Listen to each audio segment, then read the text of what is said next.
कल्पना कीजिए, आसमान अचानक हजार सूर्यों की तरह चमक उठे, धरती कांप जाए, योद्धाओं के शरीर जलने लगें, पानी जहरीला हो जाए और कुछ ही क्षणों में पूरी सेना राख बन जाए। क्या यह दृश्य 1942 के हिरोशिमा का है? या फिर हजारों साल पहले कुरुक्षेत्र की भूमि पर घटित हुआ था? आज का सवाल है साइट। क्या महाभारत वास्तव में एक परमाणु युद्ध था? आइए इस रहस्य की परतें एक एक करके खोलते हैं। महाभारत केवल एक युद्ध की कहानी नहीं है। यह मानव इतिहास का सबसे बड़ा महाकाव्य है, जिसमें धर्म, राजनीति, दर्शन, विज्ञान और आध्यात्म सब कुछ समाहित है। कुरुक्षेत्र के मैदान में लड़ा गया युद्ध केवल पांडवों और कौरवों के बीच नहीं था।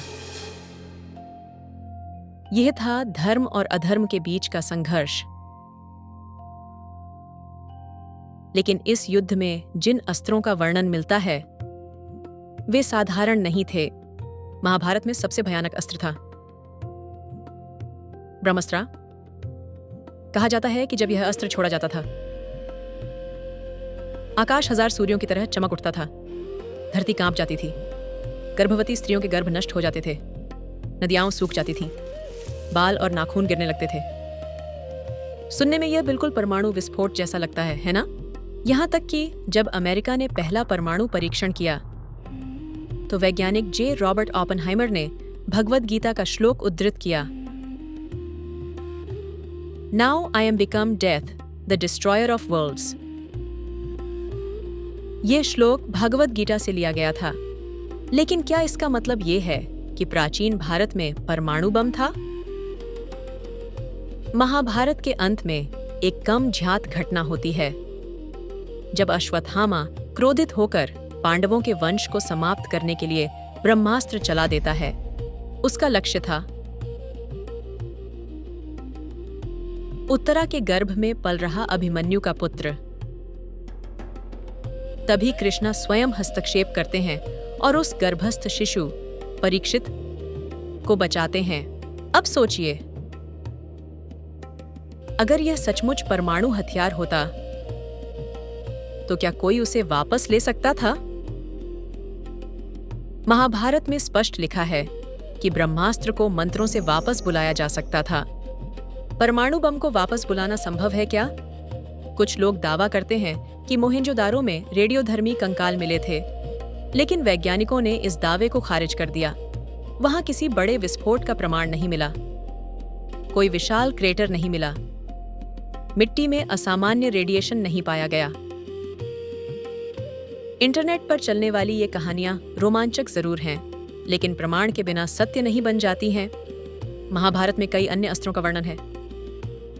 नारायणास्त्र, पाशुपतास्त्र, अग्नि-अस्त्र।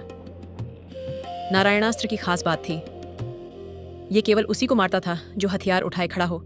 जो समर्पण कर देता, उसे यह छूता भी नहीं था। क्या कोई परमाणु बम इतना बुद्धिमान हो सकता है? यह दर्शाता है कि ये अस्त्र आध्यात्मिक और प्रतीकात्मक शक्तियां थे, न कि तकनीकी हथियार। ये सच है कि प्राचीन भारत में अद्भुत ज्ञान था, खगोल विज्ञान, गणित, आयुर्वेद, धातु विज्ञान। लेकिन परमाणु बम बनाने के लिए चाहिए यूरेनियम संवर्धन, नियंत्रित परमाणु श्रृंखला प्रतिक्रिया, आधुनिक प्रयोगशालाएं। ऐसा कोई ठोस पुरातात्विक प्रमाण नहीं मिला है कि उस युग में यह तकनीक मौजूद थी। महाभारत केवल भौतिक युद्ध नहीं है,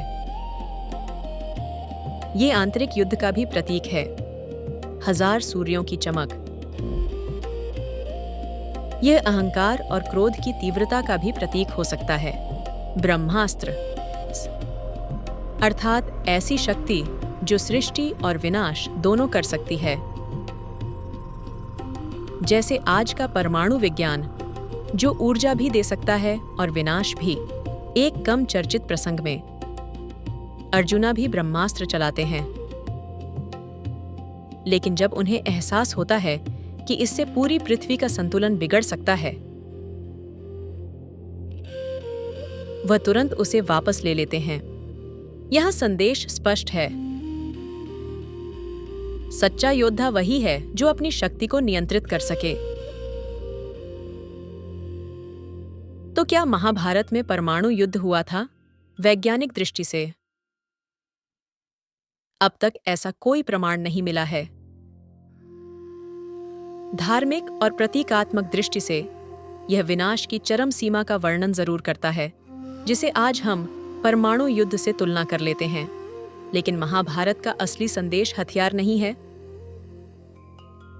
बल्कि यह है कि जब अहंकार, लोभ और अधर्म बढ़ते हैं तो परिणाम विनाश ही होता है।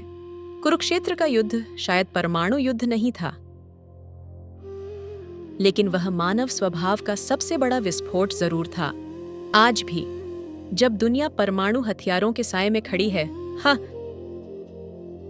महाभारत हमें चेतावनी देता है। शक्ति से अधिक महत्वपूर्ण है उसका संयम। अगर आपको यह विश्लेषण पसंद आया तो वीडियो को लाइक करें, शेयर करें और चैनल को सब्सक्राइब करें, क्योंकि अगली कहानी में हम खोलेंगे महाभारत के एक और रहस्य का पर्दा। जय श्री कृष्ण।